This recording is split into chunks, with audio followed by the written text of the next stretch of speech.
So have you ever played Cluedo? I have. You have? Many years ago. Excellent. All right, that's good, because you're going to need that expertise now. Okay. We're going to play a version. I found this game that's a card version of Cluedo called Detection. I think it might be a bit of a copy, truth be told. Okay. Like this. And what happens on here is you have the names and the weapons together, so they can give you less cards. Okay. And I've noticed each one, they're in pairs, they're like in couples. So you have Mr. and Mrs. Stone, Mr. and Mrs. Brown, Mr. and Mrs. Jones, I think, is there, Mr. and Mrs. Smith, Mr. and Mrs. Wood. So, what we're going to do is we're going to have a sort of murder mystery in which you are the star witness. Okay? Ooh, That's responsibility. good, isn't it? Yeah, exactly. The responsibility as well. So what I'm going to have you do, we've got 10 cards. So I want you to think of a number between 1 and 10. And we're going to use that to represent the time that you see the murder happen. Right, okay. So imagine that these 10 people are in a house. One of them that you're about to see is conspiring to kill his significant other or her significant other.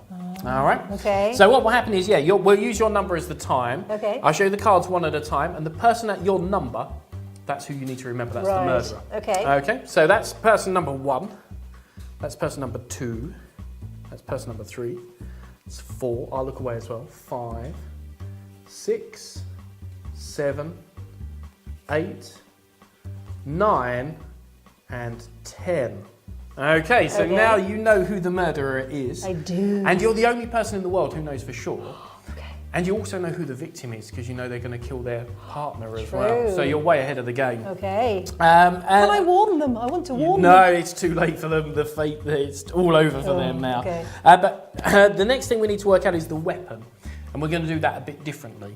Now, say for example, your number that you were thinking of was 3, for example. Here's what I'd have you do. I'd have you take the cards and move 3 cards, one at a time, from the top to the bottom. So you go 1, 2, 3. Okay? But with your number, obviously, rather than mine. So we'll give them a little mix. I'll give you those, and then I will turn away on this rotating stool, made for the job. And then I want you to move cards one at a time from the top to the bottom, the same number as the number that you're thinking of. And then just let me know when you've done that. Okay, it's done. Then what I want you to do is to just look at the bottom card of the whole packet and remember that weapon, because that's the weapon that you've seen at the same time, and then set the whole packet down on the table. Okay. You done? Yes. Excellent stuff. So now you know everything about the murder, the victim, and the weapon. Now, have you ever heard of psychic detectives?